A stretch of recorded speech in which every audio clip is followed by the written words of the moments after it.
आप सभी को निर्जला एकादशी की ढेर सारी शुभकामनाएं। भगवान श्री लक्ष्मी नारायण आप सभी के उपवास स्वीकार करें और आप सभी की मनोकामनाएं पूरी करें। आज निर्जला एकादशी के शुभ अवसर पर रसपान कीजिए एकादशी की संपूर्ण व्रत कथा का। कथा सुनने से पहले कमेंट बॉक्स में हरे कृष्णा जरूर लिखिएगा। पद्म पुराण में वर्णित निर्जला एकादशी व्रत कथा के अनुसार एक बार युधिष्ठिर महाराज ने भगवान श्री कृष्ण से कहा, जनार्दन, अपरा एकादशी का सारा महात्म्य मैंने सुन लिया। अब ज्येष्ठ के शुक्ल पक्ष में जो एकादशी आती हो उसका भी वर्णन कीजिए। भगवान श्री कृष्ण बोले, राजन, इसका वर्णन परम धर्मात्मा सत्यवती नंदन व्यास जी करेंगे, क्योंकि ये संपूर्ण शास्त्रों के तत्वज्ञ और वेद वेदांगों के पारंगत विद्वान हैं। तब वेद व्यास जी कहने लगे, दोनों ही पक्षों की एकादशियों को भोजन ना करें। द्वादशी को स्नान आदि से पवित्र होकर फूलों से भगवान केशव की पूजा करके नित्य कर्म समाप्त होने के पश्चात पहले ब्राह्मणों को भोजन देकर अंत में स्वयं भोजन करें। राजन, जनना शौच और मरना शौच में भी एकादशी को भोजन नहीं करना चाहिए। ये सुनकर भीमसेन बोले, परम बुद्धिमान पितामह, मेरी उत्तम बात सुनिए। राजा युधिष्ठिर, माता कुंती, द्रौपदी, अर्जुन, नकुल और सहदेव ये एकादशी को कभी भोजन नहीं करते और मुझसे भी हमेशा यही कहते हैं कि भीमसेन, तुम भी एकादशी को ना खाया करो। किंतु मैं इन लोगों से यही कह दिया करता हूँ कि मुझसे भूख नहीं सही जाएगी। तब भीमसेन की बात सुनकर व्यास जी ने कहा कि भीम, अगर तुम्हें स्वर्गलोक की प्राप्ति अभीष्ट है और तुम नरक को दूषित समझते हो तो दोनों पक्षों की एकादशी को भोजन कभी मत करना।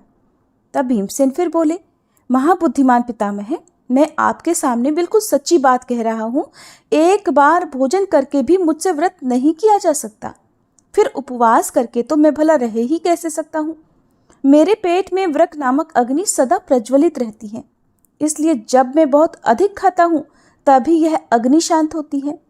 इसलिए महामुनि, मैं वर्ष भर में केवल एक बार ही उपवास कर सकता हूँ, जिससे स्वर्ग की प्राप्ति हो जाए और जिसके करने से मैं कल्याण का भागी हो सकूं। मुनिवर, ऐसा कोई एक व्रत निश्चय करके बताइए, मैं उसका यथोचित रूप से पालन करूंगा। तब व्यास जी ने कहा, भीम, ज्येष्ठ मास में सूर्य वृष राशि पर हो या मिथुन राशि पर, शुक्ल पक्ष में जो एकादशी हो उसका यत्न पूर्वक निर्जल व्रत करो। केवल कुल्ला या आचमन करने के लिए मुख में जल डाल सकते हो, उसको छोड़कर और किसी प्रकार का जल विद्वान पुरुष को मुख में नहीं डालना चाहिए, नहीं तो व्रत भंग हो जाता है। एकादशी को सूर्योदय से लेकर दूसरे दिन के सूर्योदय तक मनुष्य जल का त्याग करे तो ये व्रत पूर्ण होता है। इसके बाद द्वादशी को निर्मल प्रभात काल में स्नान करके ब्राह्मणों को विधि पूर्वक जल और स्वर्ण का दान करें। इस प्रकार सब कार्य पूरा करके जितेंद्रिय पुरुष ब्राह्मणों के साथ भोजन करें। वर्ष भर में जितनी एकादशियां होती हैं उन सब का फल निर्जला एकादशी के सेवन से मनुष्य प्राप्त कर लेता है और इसमें बिल्कुल भी संदेह नहीं। शंख, चक्र और गदा धारण करने वाले भगवान केशव ने मुझसे कहा था कि यदि मनुष्य सबको छोड़कर एकमात्र मेरी शरण में आ जाए और एकादशी को निराहार रहे तो वह सब पापों से छूट जाता है।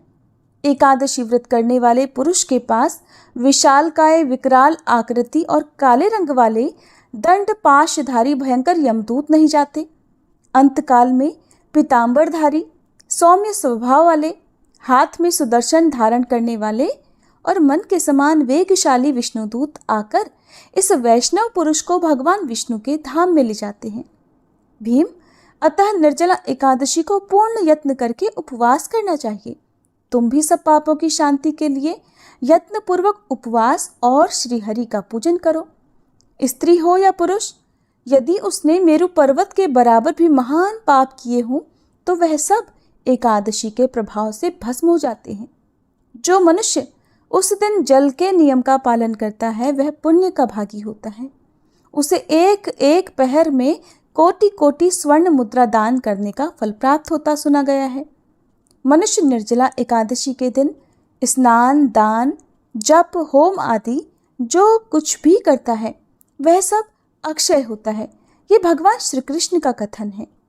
निर्जला एकादशी को विधि पूर्वक उत्तम रीति से उपवास करके मनुष्य वैष्णव पद को प्राप्त कर लेता है। एकादश्याम दिने यो अन्नम भुक्ते पापम भुनक्ति सह इहलोके च चांडालो मृतः प्राप्नोति दुर्गतिम।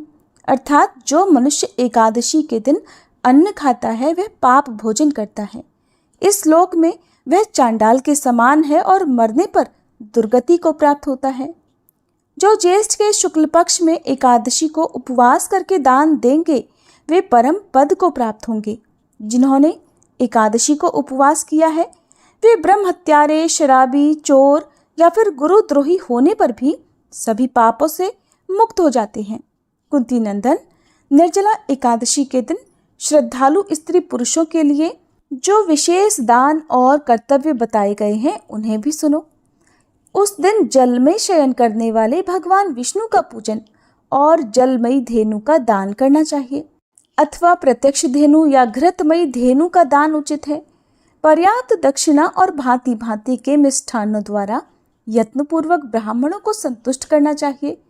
ऐसा करने से ब्राह्मण अवश्य संतुष्ट होते हैं और उनके संतुष्ट होने पर श्री हरि मोक्ष प्रदान करते हैं। जिन्होंने शम, दम और दान में प्रवृत्त हो श्री हरि की पूजा और रात्रि में जागरण करते हुए इस निर्जला एकादशी का व्रत किया है, उन्होंने अपने साथ ही अपनी बीती हुई 100 पीढ़ियों को और आने वाली 100 पीढ़ियों को भगवान वासुदेव के परम धाम में पहुंचा दिया है। अन्नम वस्त्रम तथा गावो जलम शय्यासनम शुभम कमंडलु तथा छत्रम दातव्यम निर्जला दिने। अर्थात निर्जला एकादशी के दिन अन्न, वस्त्र, गौ, जल, शय्या, सुंदर आसन, कमंडल और छाता दान करने चाहिए। जो श्रेष्ठ और सुपात्र ब्राह्मण को जूता दान करता है वह सोने के विमान पर बैठकर स्वर्गलोक में प्रतिष्ठित होता है।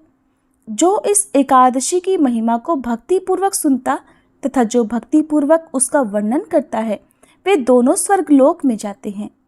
चतुर्दशी युक्त अमावस्या को सूर्य ग्रहण के समय श्राद्ध करके मनुष्य जिस फल को प्राप्त करता है वही इसके श्रवण से भी प्राप्त होता है। पहले दंत धावन करके ये नियम लेना चाहिए कि मैं भगवान केशव की प्रसन्नता के लिए एकादशी को निराहार रहकर आचमन के सिवा दूसरे जल का भी त्याग करूंगा। द्वादशी को देव देवेश्वर भगवान विष्णु की पूजा करना चाहिए। गंध, धूप, पुष्प और सुंदर वस्त्र से विधि पूर्वक पूजन करके जल का घड़ा संकल्प करते हुए निम्न मंत्र का उच्चारण करें। देव देव ऋषिकेश संसारावर्णवतारक उदकुंभ प्रदाने नय माम परमाम गतिम। अर्थात संसार सागर से तारने वाले देव देव ऋषिकेश, इस जल के घड़े का दान करने से आप मुझे परम गति की प्राप्ति कराइए। व्यास जी कहते हैं, भीमसेन, ज्येष्ठ मास में शुक्ल पक्ष की जो शुभ एकादशी होती है उसका निर्जल व्रत करना चाहिए तथा उस दिन श्रेष्ठ ब्राह्मणों को शक्कर के साथ जल के घड़े दान करने चाहिए। ऐसा करने से मनुष्य भगवान विष्णु के समीप पहुंचकर आनंद का अनुभव करता है। इसके पश्चात द्वादशी को ब्राह्मण भोजन कराने के बाद स्वयं भोजन करे। जो इस प्रकार पूर्ण रूप से पाप नाशिनी एकादशी का व्रत करता है वे सब पापों से मुक्त होकर अनामय पद को प्राप्त होता है। ऐसे व्यक्ति को मोक्ष की प्राप्ति हो जाती है। ये सुनकर भीमसेन ने भी इस शुभ एकादशी का व्रत आरंभ कर दिया। तभी से यह एकादशी इस लोक में पांडव एकादशी के नाम से विख्यात हुई। कथा समाप्त। प्रेम से बोलिए श्री लक्ष्मी नारायण भगवान की जय। एकादशी माता की जय।